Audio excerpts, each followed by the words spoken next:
This video is sponsored by Skillshare. Learn more about Skillshare and the exclusive offer they have for our viewers at the end of the video. Ever since the Israeli victory during the wars of 1948 and 1956, the Arab coalition, led by Egypt, Syria and Jordan, was eager to change the situation in the region by defeating Israel. Both sides understood that the conflict was far from over and were preparing for the next stage of confrontation. International interference and the inability of the sides to find a settlement made one of the most iconic conflicts of the modern era, the Six-Day War, inevitable. On May 13, 1967, the Soviet Union falsely informed Egypt about the concentration of 11 to 13 brigades of the Israeli Defense Forces with an intent to strike Syria. In response, Egypt started concentrating forces along the border with Israel in Sinai, and on May 16th demanded that the UN peacekeeping forces leave the peninsula.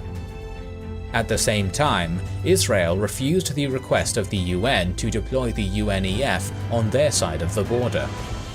In the next few days, Egypt, Israel, Jordan and Sudan started mobilization of their forces, Iraq sent expeditionary forces to Jordan, and Saudi Arabia expressed its willingness to participate in military actions. But the turning point, which made the full-scale confrontation inevitable, was the decision of Egypt to block Israeli ships from entering the Straits of Tiran on May 22nd and 23rd. On June 1st, Israel established a national unity government, which on June 4th decided to go to war. The Arab coalition of Egypt, Jordan and Syria had an advantage over Israel in deployed troops with 240,000 against 100,000, in tanks with 2,504 against 800, and in aircraft with 957 against 300. Israel planned to strike on June 5th with Operation Focus, which aimed to destroy the Egyptian Air Force. Israeli media published false reports claiming Israeli soldiers were on vacation, while their pilots were carrying out training sorties as usual. Their intelligence helped make this training as realistic as possible. They also damaged the tracking antenna of the US Embassy to prevent the Americans finding out about the operation before the strike took place. The Israeli pilots were informed about the start of the operation only 5 hours in advance. At the same time, the Egyptian air defense system was effectively off on June 5th. Nearly 200 Israeli aircraft attacked 14 Egyptian airfields and caught them absolutely off guard. 338 Egyptian aircraft were destroyed and 100 pilots were killed within 3 hours. The Jordanian and Syrian air forces attacked Israel in retaliation at 11 AM on June 5th. The response of the Israeli Air Force was to attack their airfields, which led to the destruction of all 28 Jordanian, 53 Syrian and 10 Iraqi planes. Operation Focus was a decisive success. Israel lost only 19 planes in this operation and guaranteed its total air dominance for the rest of the war. The ground war was taking place on 3 fronts: the Sinai front, the Jordanian front, and the Syrian front. On the Sinai front, the Egyptian forces consisted of 7 divisions, 4 armoured, 2 infantry, and 1 mechanized infantry. Egypt had 100,000 troops and 900 to 950 tanks in the Sinai, so Israel concentrated 3 divisions consisting of 6 armoured, 1 infantry, 1 mechanized infantry and 3 paratrooper brigades for a total of 70,000 men and 700 tanks along this front. Israel's plan was to catch the Egyptians off guard by attacking simultaneously with airstrikes and attacking through the northern and central routes in the Sinai Peninsula instead of the central and southern routes used during the Sinai War. On the 5th of June at 7:50 AM, the northernmost Israeli division, consisting of 3 brigades and commanded by Major General Israel Tal, started its advance towards Arish through Gaza with an aim to encircle Khan Yunis, while the paratroopers were ordered to take Rafah. Initially, the Egyptians offered little resistance, since their intelligence concluded that this was a diversion rather than a main attack. However, soon resistance against the 60th Armoured Brigade ramped up. This did not stop the Israeli forces from reaching the Khan Yunis railway junction in 4 hours. Afterwards, the IDF advanced on Sheikh Zuyid and defeated fierce Egyptian resistance thanks to air domination. The road to Arish was open, and by 8 AM on the 6th of July, elements of the 79th Armoured Battalion and the 7th Brigade entered the suspiciously quiet city. Suddenly the Egyptians started firing from the balconies and windows, and there was a heavy battle going on for control of the city. The IDF was only able to take full control of the city after reinforcements were sent. The northernmost division then split into 2 parts. One of them continued the advance on the Suez Canal, while the second group turned south and captured Bir Lafan and Jabal Libni. Further south, on the 6th of June, the 14,000-man, 150-tank-strong Israeli 38th Armoured Division under Major General Ariel Sharon was confronted by the Egyptian 2nd Infantry Division under Major General Saadi Naguib, consisting of 16,000 troops and 90 tanks. Israel successfully advanced towards Abu Aghaila. The paratroopers landed behind Egyptian positions and sowed enough confusion to weaken the artillery of the Egyptian defense, which opened the way for the IDF to capture Katef. It was followed by a fierce close tank battle, which ended in an Israeli victory, with 40 Egyptian and 19 Israeli tanks destroyed. The Egyptian forces in Sinai were still largely intact, but their field marshal, Abd el-Hakim Amr, panicked and ordered the retreat of all units from Sinai after hearing about the fall of Abu Aghaila. This order did not elaborate on the sequence and manner of the retreat, which only decreased the defensive capabilities of the Egyptian troops. During the following days, the IDF continued its advance westward and inflicted heavy losses on the Egyptians. Despite episodic heavy resistance by the Egyptians, as in Bin Gefgafa, the napalm bombing by Israeli aviation and the uncontrolled retreat weakened the morale of the Egyptian troops. Instead of catching retreating Egyptians, the IDF decided to capture 3 passes from Sinai to the Egyptian mainland and face the Egyptian troops there. Although the IDF was not able to stop all the Egyptian troops from crossing, these passes became a killing ground, with 10,000 Egyptians being killed in one day alone. The capture of Sinai was completed by the fall of Sharm el-Sheikh on June 7th and Ras Sudah on June 8th. On June 9th, the UN Security Council achieved armistice between both sides. Israel wanted to avoid confrontation with Jordan and Syria before defeating Egypt, but the offers of neutrality to Jordan were rejected, as the Egyptian President Nasser persuaded King Hussein of Jordan that Egypt had an advantage against Israel. On the morning of the 5th of June, both sides started to fire, but Israel attempted a last-gasp attempt to avoid confrontation with Jordan by passing its message requesting peace through the UN representative, Bull.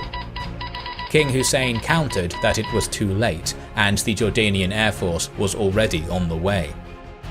Jordanian and Iraqi aviation started shelling Israeli-controlled West Jerusalem, which caused 16 military and 20 civilian casualties, with 900 buildings damaged.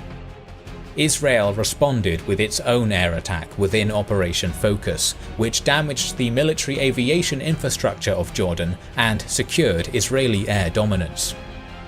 East Jerusalem was controlled by Jordan at the time, and the Jordanian army took position in the UN residency, the government house, to fire on the Israeli sector.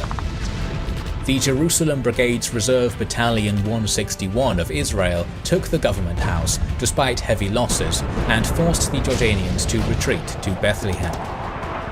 Later on that day, Israel encircled eastern Jerusalem with the Jerusalem Brigade from the south and the mechanized Harel Brigade and 55th Paratroopers Brigade from the north. A fierce battle took place for Ammunition Hill. Jordanian resistance was so strong that the IDF lost all but 2 of their attacking officers and achieved the goal only after 4 hours. The 55th Paratroopers Brigade afterwards drove eastwards, reaching Mount Scopus and defeating the other Jordanian positions around the American colony. Towards the evening of June 5th, the mechanized Harel Brigade succeeded in taking Latrun and Ramallah. Also, the 163rd Infantry Battalion secured Abu Tor and cut the old city from Bethlehem and Hebron. On June 7th, the Israeli Minister of Defense, Moshe Dayan, ordered the IDF to enter the old city, despite reservations and concerns by the Israeli government. The fighting was conducted solely by the paratroopers out of fear of destruction of holy sites. The IDF took control of the old city with little resistance. Judea, Hebron, Bethlehem, and Nablus were also captured by the IDF on June 7th. Remnants of the Jordanian army fell back into Jordan. Israel was victorious on this front as well. Syria also believed Nasser about Egypt's early success in the conflict and sent its aviation to attack Galilee. This attack was intercepted by Israeli aircraft. A minor ground attack was also attempted by the Syrians, hoping to capture the water plants at Tel Dan, Dan, and Shia Yashuv.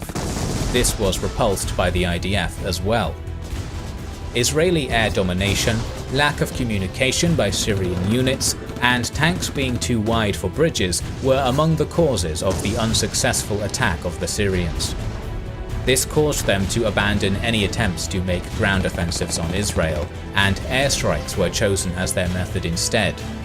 However, on the evening of June 5th, Israel struck Syrian airfields as part of Operation Focus, destroying 2/3 of the Syrian Air Force and forcing the rest out of the conflict.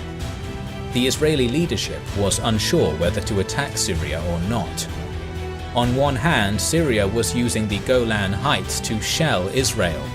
On the other hand, it would have been a literally uphill battle against a fortified enemy. But intelligence about weakened positions of Syria in general, and in Golan Heights in particular, led Dayan to order an offensive on Golan without government authorization. The Israeli offensive started with airstrikes, which severely damaged the defensive infrastructure and morale of the Syrian army.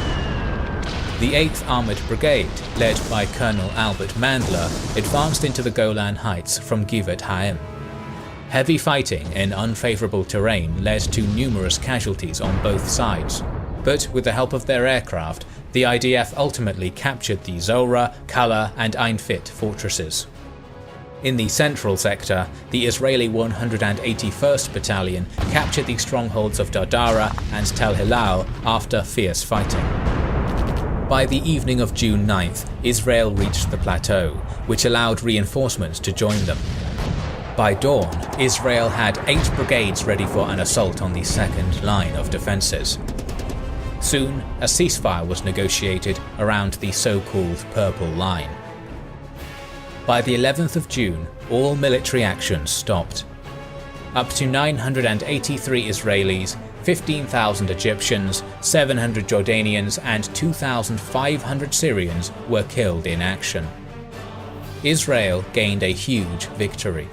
It seized the Gaza Strip, the Sinai Peninsula, the west bank of the Jordan River, including East Jerusalem, and the Golan Heights. About 1 million Arabs were placed under Israel's direct control in the newly captured territories. The Israeli victory came as a result of more efficient military leadership, better preparation of troops, and intelligence. But the Six-Day War was by no means the last conflict, and merely 6 years later, the confrontation escalated into another war. The sponsor of this video, Skillshare, is the premier online learning community with more than 22,000 classes that teach videography, productivity, photography, and more. Modern life is fast-paced and demands constant self-improving, so Skillshare is great for people who want to learn a new skill or make their passion a full-time job. If you are planning to create a YouTube channel, Skillshare is the place to start. It has more than 500 courses teaching After Effects, ranging from the basics to courses that can surprise even advanced users. Premium membership begins around $10 a month, but for the first 300 people to sign up with the link in the description, you can get 2 months of Skillshare for free. These spots typically go quite quickly, so make sure to get in there. We are planning to make more videos on Modern Warfare, so be sure that you are subscribed to our channel. Gratitude to our Patreon supporters and YouTube sponsors who make the creation of our videos possible. This is the Kings and Generals channel, and we will catch you on the next one.